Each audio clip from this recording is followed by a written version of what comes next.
আপনি যদি নিয়ম করে এই খাবারটি আপনার বাচ্চাকে খাওয়ান তাহলে মাত্র 15 দিনের মধ্যেই আপনার বাচ্চার স্বাস্থ্য ভালো হবেই। আসসালামু আলাইকুম দর্শক, নুরস মমের আজকের পর্বে থাকছে 6 মাস থেকে 4 বছর বয়সী বাচ্চাদের জন্য দ্রুত ওজন বৃদ্ধিকারী, মেধা বিকাশকারী, ক্যালোরি বহুল একটি খাবারের রেসিপি।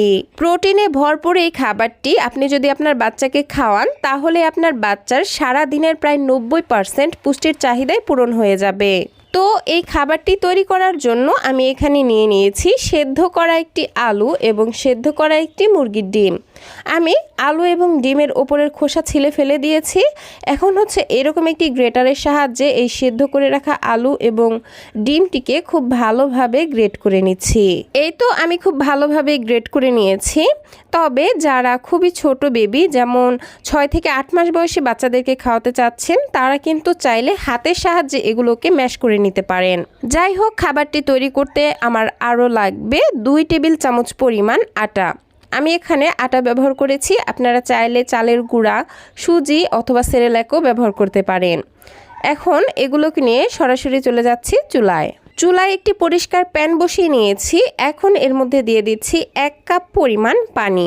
আমি এখানে 1 কাপ ব্যবহার করেছি, তবে পরে আরও লাগলে সেটা খাবারের ঘনত্ব বুঝে আমি অ্যাড করে নিব। এখন যে আটাটা রেখে দিয়েছিলাম সেই আটা পানির মধ্যে দিয়ে দিচ্ছি। দেন স্প্যাচুলার সাহায্যে খুব ভালোভাবে পানির সঙ্গে মিশিয়ে নিচ্ছি।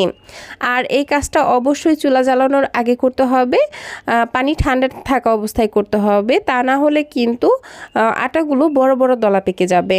তো আটা যখন খুব ভালোভাবে মেশানো হয়ে যাবে তখন গ্রেট করে রাখা আলু এবং ডিমও দিয়ে দিব। দেন চুলাটাকে অন করে দিব। আর চুলার আঁচ মিডিয়াম এবং লোয়ের মাঝামাঝি রেখে অনবরত নেড়েচেড়ে খাবারটিকে রান্না করে নিব। প্রিয় দর্শক, ডিম বাচ্চাদের জন্য একটি সুপারফুড।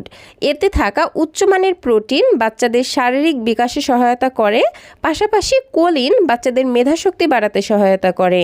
এছাড়াও ডিম বাচ্চাদের রোগ প্রতিরোধ ক্ষমতা বাড়ায় এবং সুষম পুষ্টি নিশ্চিত করে। তাই ডক্টরেরা বাচ্চার 6 মাস বয়সের পর থেকেই তাদের খাদ্য তালিকায় ডিম রাখতে বলে থাকেন।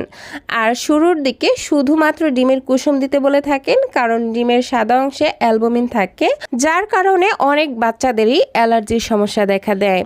যাই হোক দর্শক, কথা বলতে বলতে এদিকে কিন্তু আমার আটাগুলো খুব ভালোভাবে সেদ্ধ হয়ে গেছে আর খাবারটির ঘনত্ব ঠিক এরকম পর্যায়ে চলে এসেছে। ও আরেকটি কথা, আমি কিন্তু এই খাবারটির একটু টেস্ট বাড়ানোর জন্য এখানে সামান্য 1 চিমটি লবণ ব্যবহার করেছি। তবে যাদের বাচ্চাদের বয়স 1 বছরের কম, তারা কিন্তু এখানে কোনোভাবেই লবণ বা চিনি কিচ্ছু ব্যবহার করবেন না। তবে অনেক বাচ্চারাই মিষ্টি ছাড়া একেবারেই খাবার খেতে চায় না, সেক্ষেত্রে আপনারা খাবারটিকে ন্যাচারালি মিষ্টি করার জন্য একটি পাকা দেখে কলা বা 2টি ভালো মানের খেজুর ম্যাশ করে অ্যাড করে দিতে পারেন, তাহলে কিন্তু খাবারটি ন্যাচারালভাবেই মিষ্টি হয়ে যাবে। এখন আমি এই খাবারটিকে আরও একটু পুষ্টি সম্পন্ন করব, এজন্য আমি এখানে কিছুটা পরিমাণে জাল করা গরুর দুধ নিয়ে নিয়েছি। এখন এই গরুর দুধ অল্প অল্প করে দিয়ে দিব আর খুব ভালোভাবে খাবারটির সঙ্গে মিশিয়ে নিব। আমার বাচ্চার বয়স যেহেতু 1 বছরের বেশি, তাই আমি এখানে গরুর দুধটা ব্যবহার করছি। যাদের বাচ্চাদের বয়স 1 বছরের কম, তারা এখানে শুধুমাত্র পানি দিয়েই খাবারটি রান্না করে ফেলবেন। আর আমি খাবারটিকে চুলা থেকে নামানোর আগে 1 চা চামচ পরিমাণ ঘি অ্যাড করে দিচ্ছি। এর ফলে খাবারটিতে ফ্যাট এবং ক্যালোরি যুক্ত হবে, যে কারণে বাচ্চাদের দ্রুত ওজন বাড়াতে সহায়তা করবে। এই তো আমার খাবারটি রেডি হয়ে গেছে। আমি ঠিক এরকম ঘনত্বে রেখে চুলা থেকে নামিয়ে নিচ্ছি। আর এই তো তৈরি হয়ে গেল বাচ্চাদের জন্য হাই প্রোটিন সমৃদ্ধ, ক্যালোরি বহুল এবং মজাদার একটি খাবারের রেসিপি। আপনারা 6 মাস থেকে এই খাবারটি বাচ্চাকে খাওয়াতে চাইলে কিন্তু ডিমের শুধুমাত্র কুসুম ব্যবহার করবেন আর শুধুমাত্র পানি দিয়ে এই খাবারটি রান্না করবেন। আর যাদের বাচ্চাদের বয়স 10 মাস কিংবা 1 বছরের বেশি, তারা পুরো একটি ডিমই ব্যবহার করতে পারবেন। আর 1 বছরের পর থেকে এই খাবারটির মধ্যে দুধ যুক্ত করতে পারবেন। তো দর্শক, এই ছিল আমার আজকের আয়োজন। ভিডিওটি ভালো লাগলে প্লিজ একটি লাইক দিবেন।